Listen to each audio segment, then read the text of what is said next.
Hi friends, कैसे हैं आप लोग? सब बढ़िया। चलिए, तो आज हम कुछ नया पढ़ते हैं। ठीक है, तो आज जो हम करने वाले हैं,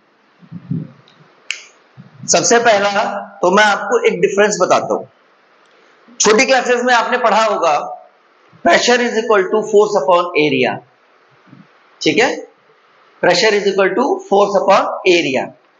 बट जो मैं आपको मेन चीज बताने वाला हूं कि फोर्स अपॉन एरिया तो ठीक है, बट उसका एग्जैक्ट वर्ड जो हम यूज करते हैं that is pressure is equal to thrust upon area. अब ये थ्रस्ट अपॉन एरिया और फोर्स अपॉन एरिया में डिफरेंस क्या है? तो यहां सबसे पहली चीज जो आती है वो आपकी आती है कि फोर्स और थ्रस्ट, इन दोनों में डिफरेंस क्या है? दोनों का मीनिंग सेम है, thrust is also known as force. But अगर कोई ऑब्जेक्ट है आपका और किसी भी ऑब्जेक्ट के सरफेस के अगर परपेंडिकुलर फोर्स लग रहा है, किसी भी ऑब्जेक्ट के सरफेस के परपेंडिकुलर अगर फोर्स लगता है तो उस फोर्स को स्पेशली हम बोलते हैं थ्रस्ट। बाकी अगर और किसी भी डायरेक्शन में फोर्स लगे, ये सब फोर्स है। बट जहां पर ये परपेंडिकुलर हो गया, सरफेस के परपेंडिकुलर अगर फोर्स लगता है तो उस फोर्स को हम बोलते हैं थ्रस्ट। ठीक है, तो प्रेशर क्या होता है? Pressure is equal to thrust upon area. मतलब कि प्रेशर जो है वो थ्रस्ट के डायरेक्टली प्रोपोर्शनल है और प्रेशर जो है वो एरिया के इनवर्सली प्रोपोर्शनल है। से समझ में क्या आता है कि किसी भी ऑब्जेक्ट पे जितना फोर्स, जितना थ्रस्ट लगाया जाएगा उतना ही प्रेशर मेरा ज्यादा होगा, और जितना उस ऑब्जेक्ट का सरफेस का एरिया ज्यादा होगा उतना ही उसके ऊपर प्रेशर कम लगेगा। तो आप लोगों ने एक सिंपली, अगर मैं वैसे बात करूं, पिन देखा है, बोर्ड पिन, जो हम बोर्ड पे ऐसे ऐसे करके पिन लगाते हैं। ठीक है, तो अगर पिन आपने देखा हो तो पिन पे एक साइड जो है वो ब्लंट होता है। ठीक है, वो काफी बड़ा सा होता है, गोल सा होता है, कुछ ऐसा होता है। ठीक है, और एक साइड जो है वो ऐसा होता है। ठीक है, one side is blunt and other side is pin point. ठीक है, तो अब यहां पर अगर देखा जाए तो इसका एरिया ज्यादा है। एरिया ज्यादा होने का मतलब कि अगर मैं ऐसे करके इसके ऊपर फोर्स लगाऊंगा तो वो जो ऑब्जेक्ट है वो ऑब्जेक्ट मेरे हाथ के ऊपर प्रेशर कम देगा, और क्योंकि मैं फोर्स लगा रहा हूं और उसका बाहर अंदर जो चीज अंदर जानी है उसका पोर्शन जो है उसका एरिया बहुत कम है, तो एरिया कम होने की वजह से वो आराम से पेनिट्रेट हो जाएगा, किसी भी चीज के अंदर चला जाएगा। तो इसीलिए प्रेशर जो है वो इनवर्सली प्रोपोर्शनल हो गया एरिया के और डायरेक्टली प्रोपोर्शनल हो गया थ्रस्ट के या फोर्स के। ठीक है, अब इसका एक और एग्जांपल ले लीजिए। आपने देखा होगा लेडीज लोग जो पहनती हैं पेंसिल हिल, लेकिन डॉक्टर्स टाइमली क्या बोलते हैं, थोड़े थोड़े समय पे उनके एड़ियों में दर्द होना शुरू हो जाता है। तो जब एड़ियों में उनके दर्द होना शुरू होता है तो डॉक्टर के पास वो जाते हैं कि डॉक्टर साहब बहुत तेज मेरे एड़ियों में दर्द हो रहा है। तो डॉक्टर क्या कहता है, पेंसिल हील पहनते हो या हील्स पहनते हो? डॉक्टर कहता है हमेशा फ्लैट सोल पहनना चाहिए। अब वो क्यों बोलता है फ्लैट सोल पहनना चाहिए? डॉक्टर का ये कहने का मतलब इसलिए है क्योंकि अगर सोल आपका फ्लैट है तो आपका जो एरिया है वो ज्यादा है, जिसकी वजह से आपके पैर के ऊपर प्रेशर कम पड़ेगा। क्योंकि अगर सोल फ्लैट है तो आपके पूरे के पूरे पंजे के ऊपर प्रेशर पड़ रहा है। और वहीं अगर आपने पेंसिल हील ले ली तो ये जो पेंसिल हील है ये तो पर्टिकुलरली इस पोर्शन पे है। अगर ये आपका पैर का पंजा है तो ये आपका पेंसिल हील है, तो एड़ी के ऊपर जो है यहां से एरिया कम है क्योंकि सरफेस कांटेक्ट क्या होगा, सरफेस कांटेक्ट पे ये पोर्शन होगा। तो एरिया कम होने की वजह से ये ज्यादा प्रेशर देगा और आपके एड़ियों में पेन होना शुरू हो जाएगा। इसीलिए बेसिकली जो हमेशा यूज करना चाहिए वो यूज करना चाहिए आपको फ्लैट सोल। जितना आप फ्लैट यूज कर सकते हो, थोड़े टाइम के लिए कहीं जाना है, 10 मिनट के लिए कहीं पहन के जाना है, या आपको चलना कम है वहां पर, तो भले आप शो ऑफ के लिए पेंसिल हील पहन के जा सकते हो। बट अगर आपको लॉन्ग ड्यूरेशन के लिए, ट्रैकिंग के लिए जाना है, या कहीं आपको पता है कि आपको बहुत लंबी जर्नी ट्रेवल करनी है, पैदल ट्रेवल करना है 1 किलोमीटर, 2 किलोमीटर, 5 किलोमीटर, तो उस टाइम पे आप पेंसिल पहन के कभी भी ट्रेवल नहीं कर सकते। थोड़े टाइम के बाद आपको बहुत इरिटेशन होना शुरू हो जाएगी। तो प्रेशर जो मैंने आपको बताया कि प्रेशर जो है, फॉर्मूला बन गया है इसका, pressure is equal to thrust upon area. ठीक है, तो प्रेशर हो गया आपका। अब प्रेशर देखो हर तरफ से लगता है, प्रेशर एयर में भी लगता है। अब जैसे मैं खड़ा हूं, मेरे सराउंडिंग में क्या है, मेरे सराउंडिंग में एयर है जो कि मेरे ऊपर प्रेशर लगा रही है। आप वाटर में देखो, वाटर भी लिक्विड है, लिक्विड आपका प्रेशर देता है, गैस आपका प्रेशर देता है, सॉलिड तो प्रेशर देता ही है, किसी को पत्थर मार के देखो पता चल जाएगा। ठीक है, तो सॉलिड है, सॉलिड भी प्रेशर देता है। तो प्रेशर जो है आपके आसपास इर्द गिर्द हमेशा क्रिएटेड रहता है प्रेशर। जैसे आप एयरक्राफ्ट में जाते हो तो एयरक्राफ्ट में सारे दरवाजे बंद कर दिए जाते हैं, वहां पर खिड़कियां नहीं खुलती हैं। ट्रेन में तो भले भी खिड़कियां खुल जाती हैं, वहां पर तो खिड़कियां भी नहीं खुलती। क्यों नहीं खुलती? क्योंकि जब वो फ्लाइट टेक ऑफ कर जाती है और आपके जमीन के लेवल से, सी लेवल से 10,000 फीट, 20,000 फीट ऊपर जब जाती है तो वहां पर एयर का प्रेशर बहुत कम हो जाता है। और अगर वहां पर एयर प्रेशर कम हो जाता है और खिड़कियां अगर गलती से एक होल भी हो गया, किसी भी विंडो में, किसी भी जगह से अगर हल्की सी भी एयर पास होना शुरू हो गई, एयर लीकेज होना शुरू हो गई, तो उस समय जो है आपकी बॉडी ब्लास्ट हो सकती है, आपको सांस लेने में तकलीफ हो सकती है, आप मर सकते हो।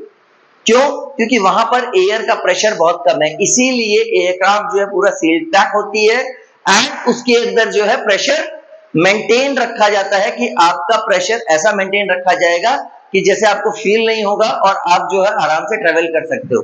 कभी भी आपने गौर किया होगा, अगर आप एयरक्राफ्ट में फ्लाई किए हो तो आपके कानों के अंदर जो है वो, जब आप एक लेवल से ऊपर चले जाते हो तो आपके कानों को सुनाई देना थोड़ा कम हो जाता है। क्यों?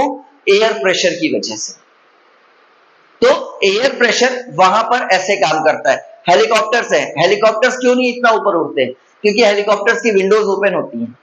अब अगर उसकी विंडोज ओपन होगी तो वो एक लेवल तक उड़ सकते हैं, 8,000, 10,000 फीट। 10,000 फीट बहुत ज्यादा है, ठीक है, फिर भी 8,000, 10,000 फीट तक वो एयरक्राफ्ट उड़ते हैं, मतलब हेलीकॉप्टर्स आपके उड़ते हैं, क्योंकि वहां तक आप सांस ले सकते हो आराम से। लेकिन अगर आप उससे ऊपर गए तो आपको सांस लेने में तकलीफ होती है। इसीलिए एयरक्राफ्ट में ऑक्सीजन मास्क भी होते हैं कि कई बार अगर आपको सांस लेने में तकलीफ हो तो you can use the oxygen mask. ठीक है, अब वैसे ही मैं लिक्विड प्रेशर की अगर बात करूं तो लिक्विड प्रेशर की अगर आप बात करोगे तो आप एक चीज गौर करो कि कभी आप स्विमिंग पूल के अंदर अगर जाते हो, आपने ऊपर से डाइव किया, जब आप डाइव करते हो, आप ना कभी किसी को कहना कि स्लो मोशन में आपका वीडियो बनाए at the time of diving, तो आप देखोगे कि जब आप डाइव कर रहे हो उस टाइम पे क्या होगा, आपके जो बॉडी के जो पार्ट्स जो पानी से जैसे ही टकराएंगे तो टकराते ही आपके बॉडी का पोस्चर पूरा चेंज हो जाएगा, स्किन कहीं अलग बदल हो जाएगी, ऐसे ऐसे हो जाएगी। ठीक है, तो वो क्यों है? क्योंकि वाटर का प्रेशर है। वैसे ही तेज हवा में आप साइकिल चला लो तो जब आपके अपोजिट डायरेक्शन में अगर हवा आ रही हो और आप साइकिल चलाते हो तो ऐसा नहीं लगता कि जैसे मेरे चेहरे का पूरा पोर्शन चेंज हो गया, मेरा चेहरा ही बदल रहा है एकदम। क्यों? Due to air pressure. वैसे ही वाटर के अंदर वाटर प्रेशर आपका हो जाता है। ठीक है, तो इसी प्रेशर की वजह से, यही जो फोर्स, जो प्रेशर मेरे ऊपर पड़ रहा है, इसी प्रेशर की वजह से एक टर्म निकाला गया, दैट इज द बुयांसी। अब ये बुयांसी क्या है? अब अगर मैं बात करूं बुयांसी की, तो बुयांसी बेसिकली हम यूज करते हैं फ्लूइड में। अब फ्लूइड मेरा एयर भी है, मतलब गैस भी है, और मेरा वाटर लिक्विड भी है। ठीक है, तो बुयांसी हम क्या, बुयांसी बताता क्या है? बुयांसी ये कहता है कि अगर आप किसी भी फ्लूइड के अंदर किसी ऑब्जेक्ट को इमर्स करते हो, किसी भी ऑब्जेक्ट को किसी फ्लूइड के अंदर इमर्स करते हो, तो ऑब्जेक्ट क्या है, वो उस फ्लूइड के ऊपर प्रेशर लगाता है अपने आप को इमर्स करने के लिए। वहीं पर आपका वो जो फ्लूइड है वो भी प्रेशर लगाता है उस ऑब्जेक्ट को डिप ना होने देने के लिए, इमर्स ना होने देने के लिए। तो जो अपवर्ड फोर्स किसी ऑब्जेक्ट पे लग रहा है, किसी भी फ्लूइड के द्वारा, किसी भी ऑब्जेक्ट पे किसी भी फ्लूइड के द्वारा जो अपवर्ड फोर्स लगता है, उस अपवर्ड फोर्स को हम बोलते हैं बुयांसी। ठीक है, जैसे आप स्विमिंग पूल में गए, आप सीधा अंदर गए तो आप ये देखोगे कि आपको ना आपकी बॉडी का वेट नॉर्मल, अभी जैसे मैं चल रहा हूं तो आपके बॉडी का वेट आपको डिफरेंट लगेगा, लेकिन जैसे ही आप पानी में जाते हो आप देखते हो यार आपकी बॉडी बड़ी हल्की लग रही है। तो वो हल्की क्यों हो जाती है?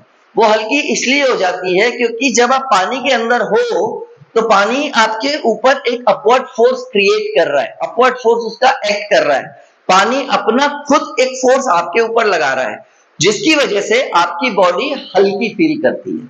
थोड़ा सा आपको लगता है कि यार मेरा वेट कम हो गया, ठीक है। तो वो जो चीज हल्की आपको क्रिएट लगती है, वो क्यों लगती है? That is due to buoyancy. तो बुयांसी को अगर मैं डिफाइन करूंगा तो what is buoyancy? The buoyancy is the upward force act on the body when the body is fully और partially immersed in the fluid. किसी भी फ्लूइड के अंदर अगर आपकी कोई ऑब्जेक्ट, कोई बॉडी अगर फुल्ली या पार्शियली इमर्स करी जाती है तो वो क्या करता है? वो एक अपवर्ड फोर्स उसके ऊपर एक्ट करता है, जिसकी वजह से आपकी बॉडी फ्लोट करना शुरू कर देती है या आपकी बॉडी हल्की लगना शुरू हो जाती है, ठीक है। अब कभी आप स्विमिंग पूल में गए हो, एक तो स्विमिंग पूल में ऐसे है कि आप सीधा जाओगे, स्विमिंग पूल बोल दो, नदी बोल दो, कहीं पर भी, बेसिकली आज की डेट में सारे लोग, मैक्सिमम लोग अपार्टमेंट्स में अगर रहते हैं तो स्विमिंग पूल सारे यूज करते होंगे। तो स्विमिंग पूल्स में अगर आप जाते हो तो आप क्या देखते हो कि आप जैसे ही उसके अंदर जाओगे तो आप पानी के अंदर डाउन हो जाओगे, लेकिन आपकी बॉडी तो हल्की होगी। बट अगर आपको उसमें फ्लोट करना है तो फ्लोट करने के लिए आप क्या करते हो? अपनी सांसों को रोक लेते हो। सांसों को रोकने का मतलब क्या हुआ? आपके बॉडी के अंदर जो है वो एयर फील्ड होते हैं। अब एयर की डेंसिटी जो है वो वाटर की डेंसिटी से कम होती है। तो जब डेंसिटी कम होती है और वाटर की ज्यादा होती है तो वो वाटर क्या करता है? अपवर्ड फोर्स उसका इंक्रीज करके आपकी बॉडी को वाटर के ऊपर फ्लोट कराना शुरू कर देता है। अब जैसे एक सी है, डेड सी। अब डेड सी का वाटर इतना ज्यादा सॉल्टी है कि वहां पर वैसे ही आप फ्लोट करोगे, आप उसके अंदर ड्राउन हो ही नहीं सकते। आप उसके ऊपर लेट जाओ, आराम से आप उसमें फ्लोट करोगे। क्यों? क्योंकि उसकी डेंसिटी वैसे ही इतनी हाई है, क्योंकि that is salty water, dead sea, ठीक है। तो ये है आपका जो हम बात कर रहे थे अभी कि बुयांसी क्या होती है, बुयांट फोर्स हम किसको कहते हैं? तो जो फोर्स किसी फ्लूइड के द्वारा किसी ऑब्जेक्ट पे लगता हो, अपवर्ड फोर्स, उसको हम बोलते हैं बुयांट फोर्स। अब एक हमारे साइंटिस्ट थे आर्किमिडीज सर, जिन्होंने एक प्रिंसिपल बनाया, आर्किमिडीज प्रिंसिपल। अब ये आर्किमिडीज प्रिंसिपल मुझे क्या बताता है? आर्किमिडीज प्रिंसिपल मुझे ये चीज बता रहा है कि अगर किसी भी ऑब्जेक्ट को, किसी भी बॉडी को किसी भी फ्लूइड के अंदर फुल्ली या पार्शियली अगर मैं इमर्स करता हूं, किसी भी बॉडी या किसी भी ऑब्जेक्ट को अगर मैं किसी भी फ्लूइड में फुल्ली या पार्शियली इमर्स करता हूं तो वो कितना फ्लूइड डिस्प्लेस करेगा? जितना उस बॉडी के ऊपर अपवर्ड फोर्स एक्ट हो रहा है उतना ही फ्लूइड वो डिस्प्लेस करेगा। एग्जांपल आपको दिखाता हूं। मान के चल लीजिए जैसे कि ये एक आपका बीकर है,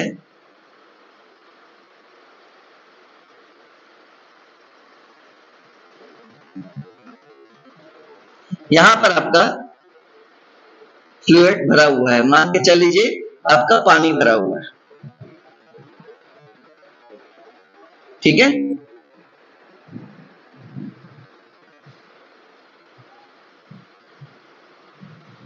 इस पानी को अभी मत मानिए जब तक मैं इसको इमर्ज नहीं कर रहा हूं, ठीक है। अब मैंने इस ऑब्जेक्ट को इसके अंदर इमर्ज किया। जब इस ऑब्जेक्ट को इसके अंदर मैंने इमर्ज किया तो ये जो फ्लूइड है ये इसके ऊपर अपवर्ड फोर्स लगाएगा। अब यार फोर्स कितना लगेगा कैसे पता चलेगा मुझे कि भाई ये बॉडी के ऊपर, मेरे बॉडी के ऊपर अपवर्ड फोर्स तो लगा रहा है, लेकिन फोर्स लगा कितना रहा है? तो वो चीज मुझे कैसे पता चलेगी? सॉरी, वो चीज मुझे कैसे पता चलेगी? तो आर्किमिडीज ने ये प्रिंसिपल बनाया कि जितना भी आपने बॉडी को इमर्ज किया और जितना इसके ऊपर अपवर्ड फोर्स लगेगा उतना ही फ्लूइड ये डिस्प्लेस करेगा। तो ये जो डिस्प्लेस है, डिस्प्लेस्ड फ्लूइड है, इस फ्लूइड का अगर आप वेट निकालोगे तो वो वेट जो है उस अपथ्रस्ट के बराबर होगा। तो अगर डिफाइन करते हैं व्हाट इज आर्किमिडीज प्रिंसिपल, तो आर्किमिडीज प्रिंसिपल क्या है? Archimedes principal states that when the body is fully or partially immersed in the fluid, the upward force acting on the body is equal to the weight of the fluid displaced by the body. जितना weight of fluid displace हुआ है इस body के द्वारा, उतना ही upward force जो है वो इस बॉडी के ऊपर लग रहा है इस फ्लूइड के द्वारा। ये मेरे को बताया आर्किमिडीज प्रिंसिपल ने। मैं फिर से रिपीट कर रहा हूं, जितना अपवर्ड फोर्स ये फ्लूइड इस बॉडी के ऊपर लगा रहा है, उतना ही वेट ऑफ फ्लूइड जो है ये बॉडी डिस्प्लेस करेगी जब ये इसके अंदर इमर्ज होगी। ठीक है जी। अब एक प्रेशर का एक और एग्जांपल मुझे याद आ गया, एंड करते करते मैं आपको वो भी एक बार बता देता हूं। जैसे आपने देखा बड़ी बड़ी शिप्स होती हैं, वो शिप्स जो है वो पानी के अंदर बड़े प्यार से फ्लोट करती हैं, लेकिन वहीं आप एक कील डाल के देखो पानी में, और वो शिप में तो पता नहीं कितनी सारी कीलें लगी होती हैं, फिर भी वो फ्लोट करती है। क्यों? अगेन प्रेशर वाला formula, thrust upon area. Force तो उसके ऊपर लगाया ही जा रहा है, बट उसका एरिया इतना वास्ट है कि वो फोर्स जो है वो ना के बराबर हो जाता है, और उस पर जो अपथ्रस्ट एक्ट हो रही है वो अपथ्रस्ट उस मतलब उस फ्लूइड के ऊपर उस बोट का प्रेशर बहुत कम है, उस क्रूज का प्रेशर बहुत कम है, और इसका अपथ्रस्ट ज्यादा है, जिसकी वजह से वो थोड़ा सा डिप होके और बाकी पूरा चलती है। दूसरा ऑप्शन उसके अंदर क्या है कि जितना पोर्शन आपने देखा होगा ना, ऐसा तो है नहीं कि एकदम लेवल पे चलती है, पानी के लेवल के ऊपर तो चलती नहीं है, थोड़ा सा तो डिप होती है। थोड़े से डिप होने के बाद क्यों क्या करते हैं, क्रूज के अंदर आपका नीचे एक चैम्बर होता है, that is the air chamber. तो मैंने आपको बताया था एयर की डेंसिटी हमेशा वाटर से कम होती है, जिसकी वजह से वो फ्लोट होना शुरू हो जाता है। और ये टेक्निक सबसे ज्यादा यूज करते हैं सबमरीन्स के अंदर, क्योंकि सबमरीन्स के अंदर क्या है, अगर आपको सबमरीन को पानी के अंदर लेके जाना है तो आप उस चैम्बर में से एयर को निकाल दो, और अगर आपको वापस से ऊपर आना है फ्लोट करने के लिए, अगेन उस चैम्बर के अंदर एयर भर दो, आप अपने आप फ्लोट होना शुरू हो जाओ। तो ये buoyancy, Archimedes and pressure and force and thrust, ये सारी चीजें आज मैंने आपको समझाई है। इसमें अगर कुछ भी डाउट हो तो आप मुझसे पूछ सकते हो, आप मुझे कमेंट करके पूछ सकते हो, आप मेरे फोन नंबर पे कॉल कर सकते हो, मेरी डिटेल्स इसके अंदर दी हुई है। मेरा फोन नंबर है 9313991736। मैं आपको नोट करके दे देता हूं, दैट इज 9313991736। ये मेरा नंबर है, Jashwant Jain from the Jain tutorials. आप मुझे कभी भी कॉल कर सकते हो। प्लीज प्लीज प्लीज चैनल को सब्सक्राइब करें, वीडियोस को लाइक करें, और जितना ज्यादा से ज्यादा शेयर कर सकते हैं उतना लोगों के लिए हेल्पफुल होगा। अगर आपको मेरा पढ़ाने का तरीका समझ में आया हो तो प्लीज बेल आइकन जरूर प्रेस कर लें, जिससे कि मेरी आगे की जो भी वीडियोस बनेंगी उसकी नोटिफिकेशंस आपको मिलती रहेंगी।